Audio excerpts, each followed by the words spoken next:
मेरठ का एक खौफनाक हत्याकांड, प्यार, धोखा और अंधविश्वास की सच्ची कहानी। मेरठ उत्तर प्रदेश में 2025 में हुआ एक ऐसा हत्याकांड जिसने पूरे भारत को ही हिला कर रख दिया।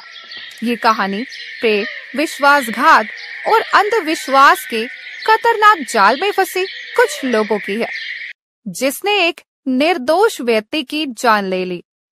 इस केस में प्रेमिका ने ही अपने प्रेमी के साथ मिलकर अपने पति को मौत के घाट उतार दिया और उसके शव के 15 टुकड़े करके उसे एक नीले ड्रम में भर दिया और सीमेंट डालकर उसके शव को सील कर दिया। चलिए इस कहानी को शुरुआत से देखते हैं। 2016 में मेरठ के निवासी सौरभ राजपूत की मुलाकात मुस्कान रस्तोगी से हुई। दोनों के बीच में प्रेम प्रसंग बढ़ने लगा और आए दिन मुलाकातें होने लगी और कुछ ही सालों के बाद में उन दोनों ने शादी कर ली। लेकिन ये शादी सौरभ के परिवार को पसंद नहीं आई। उन्हें मुस्कान पसंद नहीं थी क्योंकि वो एक अलग जाति की थी। लेकिन इसके बावजूद भी सौरभ ने अपने परिवार के खिलाफ जाकर मुस्कान के साथ रहना मंजूर किया। दोनों ने अपने रिश्ते को मजबूत बनाए रखा। सौरभ की बात की जाए तो सौरभ मर्चेंट नेवी में जॉब करते थे और लंदन में पोस्टेड थे। शादी के कुछ समय बाद सौरभ वापस लंदन चले गए, जबकि वही मुस्कान अपनी बेटी के साथ मेरठ में ही एक किराए के घर में रहने लगी। इस दौरान उसकी नजदीकियां एक और आदमी से बनने लगी जिसका नाम साहिल शुक्ला था, जो मुस्कान को पहले से ही जानता था। अब मुस्कान अपने पति की गैर मौजूदगी में अक्सर ही साहिल से मिला करती थी।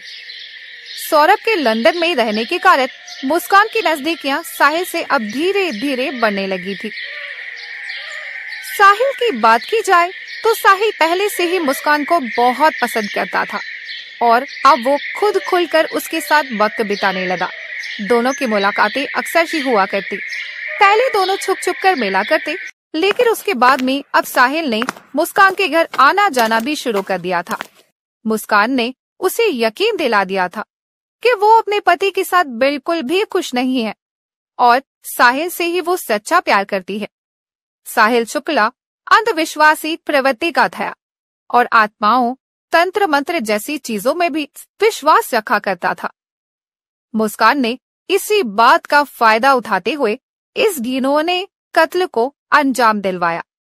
उसके लिए उसने स्नैपचैट पर एक फर्जी अकाउंट बनाया, जिससे वो साहिल शुक्ला की माँ, जो कि मरी हुई थी, उनके नाम से चैट कर दी थी।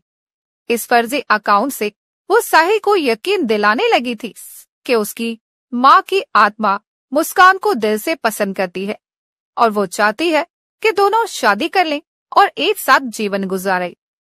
धीरे धीरे साहिल पूरी तरह से मुस्कान की बातों में फंसने लगा। मुस्कान ने उसे पूरी तरह से विश्वास दिलवा दिया कि अगर वो उसके पति सौरभ को रास्ते से हटा दे तो वो दोनों उम्र भर साथ रह सकते हैं। साहिल अब पूरी तरह से मुस्कान के इशारों पर नाचने वाली एक कठपुतली के रूप में बदल चुका था। मुस्कान और साहिल ने मिलकर सौरभ को मारने की साजिश रची। 4 मार्च 2025 को जब सौरभ लंदन से मेरठ अपनी पत्नी और बेटी से मिलने आया, तब मुस्कान ने सौरभ की फेवरेट सब्जी कोफ्ते में बेहोशी की दवा मिलाकर उसे खिला दी। और जब सौरभ बेहोशी की हालत में बिस्तर पर लेटा पड़ा था, तब मुस्कान ने अपने दोस्त साहिल को चुपके से अपने घर बुलाया और रसोई में जाकर वो बड़ा और धारदार चाकू ले आई। अब किस बात की देरी थी? उसने अपनी बेटी को तो पहले से अपने माँ के घर भेजा हुआ था। अब मुस्कान और साहिल ने पहले से ही प्लानिंग करके सारा सामान खरीदा हुआ था और करीब 20 मिनट तक साहिल ने मुस्कान को बताया कि कैसे उसे अपने पति का वध करना है। और फिर उसके बाद मुस्कान और साहिल ने सोते हुए मासूम सौरभ पर हमला बोल दिया और उसको 3 बार चाकू से वार करके मौत के घाट उतार। और घर में पड़े कूलर को भी ऑन कर दिया ताकि उसकी आवाज किसी को भी सुनाई ना दे, और सौरभ को खत्म कर दिया। उसके बाद वो उसकी बॉडी को बाथरूम में लेकर गए और उसके शरीर को 15 टुकड़ों में बांट दिया। सौरभ को खत्म करने के बाद अब उन्हें इस बात की चिंता सताने लगी थी कि अगर सब बरामद हो गया तो पुलिस उन तक जरूर पहुंच जाएगी। इसीलिए उन्होंने सबको ठिकाने लगाने की योजना बनाई।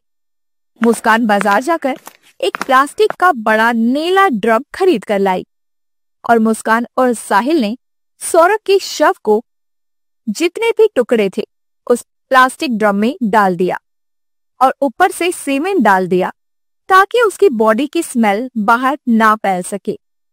और उसके बाद उन्होंने उस ड्रम को घर के एक कोने में छुपा कर रख दिया।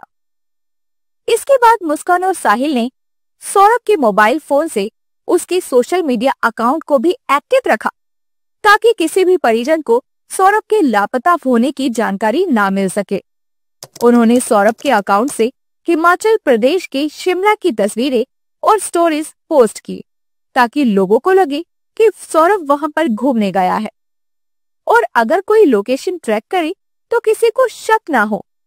लेकिन किसी भी अपराधी की तरह वो भी ज्यादा समय तक इस जाल से ना बच सके। सौरभ के परिवार ने जब उसे संपर्क करने की कोशिश की तो कहीं से कोई जवाब नहीं मिला और सौरभ के परिवार को अब शक हो चला था। परिवार ने भी मेरठ पुलिस में गुमशुदा होने की रिपोर्ट दर्ज कराई और इसी बीच मुस्कान ने अपने माता पिता को बताया कि शायद सौरभ का मर्डर हुआ है और उसके घर वालों ने ही उसका मर्डर किया है। मगर मुस्कान के पिता ने कहा कि नहीं बेटा, किसी के भी घर वाले जितना भी नाराज हो जाएं, वो अपने बेटे के लिए ऐसा कोई गलत कदम नहीं उठा सकते। और उसके बाद मुस्कान के माता पिता ने उससे सच जानने की कोशिश की और पूछा कि मुझे सच सच बताओ कि सौरभ कहाँ है। और वो ये भी बोलते हैं कि हम किसी को नहीं बताएंगे अगर तुम हमें बता दो कि सौरभ का शव कहाँ है या सौरभ सच में जिंदा है या नहीं। और मुस्कान ने ऐसे में भावुक होकर अपने पिता को बता दिया कि उसने और साहिल ने मिलकर सौरभ को खत्म कर दिया है। अब इतना सुनने की देरी थी कि मुस्कान के पिता ने पुलिस को सारी जानकारी बता दी और पुलिस ने भी तुरंत मुस्कान और साहिल को अपनी हिरासत में ले लिया और उस प्लास्टिक के ड्रम को भी बरामद किया जिसमें सौरभ के शव के टुकड़े पड़े थे। उस प्लास्टिक के ड्रम को काटा गया और सौरभ के शरीर के टुकड़ों को बरामद किया गया। इस खौफनाक हत्या मिस्ट्री का अंत पुलिस द्वारा हत्यारों की गिरफ्तारी के साथ हुआ। पुलिस ने मुस्कान और साहिल को गिरफ्त में ले लिया। दोनों पर हत्या, साजिश और सब कुछ छुपाने का गंभीर आरोप लगा है। दोस्तों, ये घटना हमें सिखाती है कि अंधविश्वास का अंजाम बहुत बुरा और भयानक होता है। साहिल ने अपनी मां की आत्मा के नाम पर एक फर्जी अकाउंट जो बना था उस पर अंधा विश्वास किया और हत्या जैसा अपराध कर बैठा। और गलत संबंध और रिश्तों का अंजाम बहुत बुरा ही होता है। ये मुस्कान ने सीख लिया। मुस्कान ने अपने फायदे के लिए साहिल को मानसिक रूप से काबू में करने की कोशिश की और उससे हत्या करवा दी। लेकिन कानून से कोई नहीं बच सकता, चाहे अपराधी कितना भी चालाक क्यों ना हो और अपराध कितनी भी चालाकी से क्यों ना किया जाए। पुलिस की जांच और सबूतों के आधार पर अपराधी पकड़े ही जाते हैं। इसीलिए सोच समझकर रिश्ते बनाएं और जीवन साथी चुनने से पहले सामने वाले का मानसिक चाल चलन कैसा है, ये जानकारी भी हासिल करने की कोशिश जरूर करें। साथी चुनते समय सूरत पर नहीं, सीरत पर ध्यान दें। इस वीडियो को बनाने का हमारा उद्देश्य है संसार में बढ़ती बुराइयों से आपको अवगत कराना। तो दोस्तों, आपको इस वीडियो को लेकर क्या कहना है, हमें कमेंट करके जरूर बताएं और ऐसी ही वीडियो देखने के लिए हमारे YouTube चैनल को सब्सक्राइब जरूर कर लें।